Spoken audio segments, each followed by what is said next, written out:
A vida, eles dizem, é como um rio. Flui, muda de curso, às vezes se torna turbulenta, mas sempre segue em frente.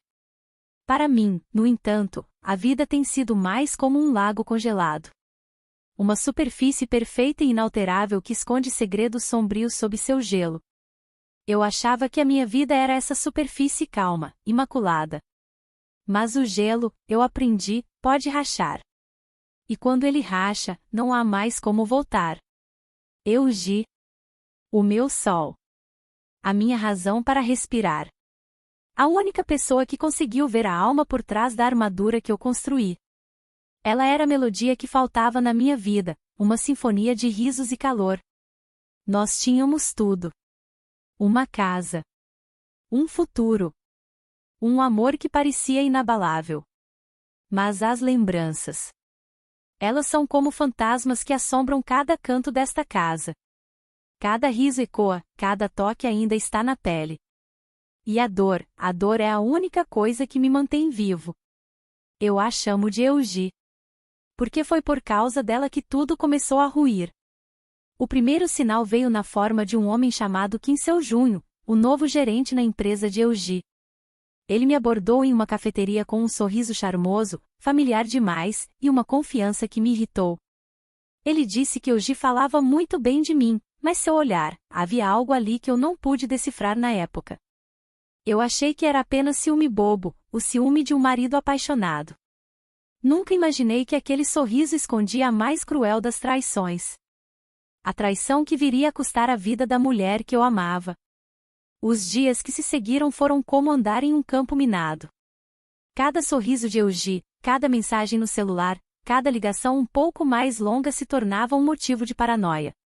Eu me sentia como um detetive amador, buscando pistas em cada detalhe da nossa vida, tentando encontrar a peça que não se encaixava. Lembro-me de um jantar, onde ela parecia distante. Mencionou seu Junho, disse que ele a havia ajudado com o carro. Eu engolia as minhas suspeitas. Ela nunca me havia dado motivos para duvidar. Mas agora, cada uma dessas pequenas omissões, cada justificativa apressada, ecoa na minha mente como um grito de alerta que eu fui tolo demais para ouvir. Foi quando eu encontrei a pequena caixa de joias, no fundo da sua cômoda, um colar delicado que eu nunca tinha visto. A etiqueta dizia, para o meu raio de sol. Um apelido que apenas eu usava. Naquele momento, a dúvida se transformou em uma certeza sombria. A traição não era uma suspeita, era real, palpável. Eu comecei a juntar os pedaços. As horas extras frequentes, as mensagens secretas, o perfume masculino fraco que às vezes sentia em suas roupas, tudo se encaixava agora, formando um quadro doloroso e cruel. A traição havia se infiltrado em nosso lar, silenciosa e sorrateira, corroendo as fundações do nosso amor até não sobrar nada além de ruínas. Eu era o tolo. O marido cego que confiava cegamente. Enquanto eu planejava nosso futuro, ela estava construindo um futuro com o outro. Mas a pior de todas as descobertas foi a carta. Um envelope escondido sob algumas roupas. E as palavras dançavam na minha frente, carregadas de paixão e segredos. Palavras que Eugi nunca havia me dito. Palavras dirigidas a seu Junho, eu não aguento mais, seu Junho. O Jinvoo merece a verdade. Eu não posso continuar com essa mentira. Por favor, me encontre amanhã. Eu preciso terminar com isso. Terminar com isso. O que ela quis dizer? Terminar o caso. Ou terminar a própria vida para se livrar do peso da culpa? A polícia disse que foi um acidente. Mas eu sabia que não era. Aquelas palavras eram um ultimato. E eu não acredito que seu Junho, o homem que usava o sorriso como uma máscara para sua ganância, a teria deixado ir tão facilmente. A dor em meus olhos deu lugar a uma fúria fria. A raiva me consumiu, limpando a tristeza. Eu não era mais o viúvo de luto, mas um caçador. Eu tentei a lei. Tentei convencer o detetive Cho de que havia algo errado. Ele me olhou com pena, me disse para procurar um terapeuta. As palavras dele me atingiram como um soco. Ele não me via como um homem em busca da verdade, mas como um viúvo perturbado. O sistema, a lei, eles me falharam. Mas isso só fortaleceu minha convicção. Se a justiça não faria nada, eu a faria. O luto tem um sabor amargo e pesado. A vingança, no entanto, é doce. Eu aprovava em cada detalhe que descobria sobre ele. Kim Seo-junho. O homem que, aos olhos do mundo, era um profissional bem-sucedido e charmoso. Mas eu via a serpente sob a pele, o veneno escondido em seu sorriso. Ele se escondeu atrás de uma fachada de perfeição, mas eu o arrancaria da sua toca, pedaço por pedaço. A internet era o meu campo de caça. Redes sociais, fóruns, notícias da empresa. Eu queria saber tudo. Qual era o seu ponto fraco? Eugi foi o meu ponto fraco, e eu paguei o preço mais alto. Ele, no entanto, não teria esse privilégio. O primeiro passo em um jogo de xadrez é mover o peão. O inimigo não te vê como uma ameaça. Ele te subestima. E é exatamente isso que eu queria que Seo-junho fizesse. Ele me descartou como lixo quando eu lhe enviei uma mensagem de parabéns de um número desconhecido. Ele não sabia que aquele lixo era a ponta de um iceberg que o afundaria. Eu não queria ser um amigo. Eu queria ser uma sombra, uma voz que o faria se questionar. A paranoia seria a minha arma, e o seu medo, o meu troféu. Ele não se lembrava de mim. Para ele, eu era apenas o marido da Eugi. Um rosto esquecível. Mas para mim, ele era o assassino da minha esposa, o ladrão do meu futuro. E agora, eu roubaria de volta tudo o que ele tinha. A sua paz, a sua reputação e, finalmente, a sua liberdade. O jogo começou. O jogo de xadrez começou, e eu estava jogando contra um mestre que nem sabia que estava no tabuleiro.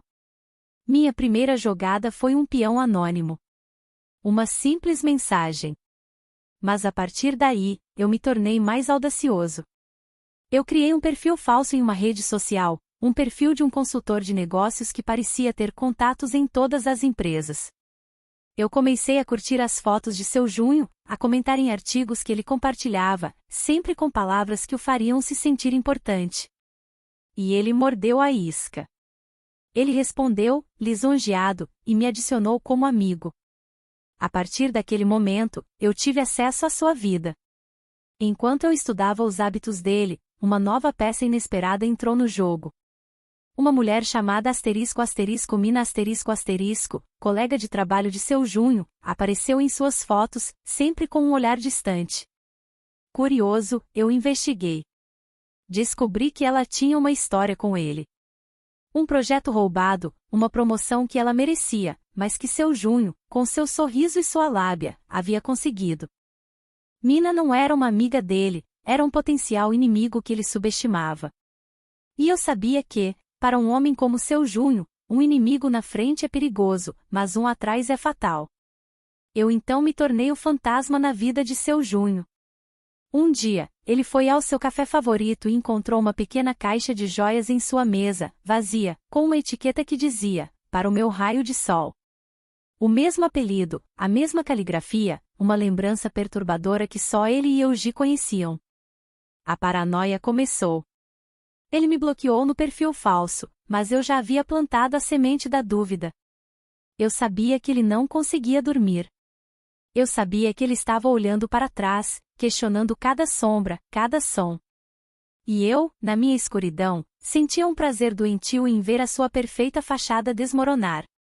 A vingança não me trazia paz, mas me trazia um novo propósito. Eu não estava mais perdido na tristeza, eu estava focado. Mas, por um breve momento, eu me vi no espelho e não me reconheci. Aquele homem com os olhos vazios, que manipulava a vida de outro para satisfazer sua sede de justiça, havia se tornado o monstro que eu estava caçando. A linha entre a justiça e a vingança estava se apagando, mas não havia como voltar. Eu não podia parar. A próxima etapa do meu plano era arriscada. Eu faria com que o detetive Cho se interessasse pelo caso novamente. Eu encontrei uma forma de enviar uma pista anônima, algo que a polícia não poderia ignorar. Um arquivo de áudio de Euggie, gravado acidentalmente em seu celular, onde ela falava sobre sua ansiedade e o medo de encontrar seu Junho. Ela dizia: se algo acontecer comigo, Jim, por favor, me perdoe. A gravação não era uma prova, mas era o suficiente para fazer o detetive olhar novamente para seu Junho. E o momento chegou. Eu me preparei. Seu Junho estava em um evento da empresa, celebrando uma nova promoção, sorridente e confiante como sempre. Eu me aproximei dele, desta vez sem disfarces. O meu rosto, ele o reconheceu, o sorriso congelou. Ele me olhou com uma mistura de medo e surpresa. Eu sorri, um sorriso amargo, e falei, com a voz baixa e controlada: olá, seu Junho. Parece que você teve sorte. Mas, a sorte, assim como a lealdade, é uma coisa muito frágil. E eu estou aqui para garantir que a sua, assim como a minha, acabe.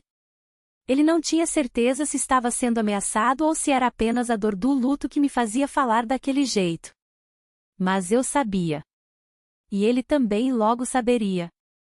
A vingança estava apenas começando.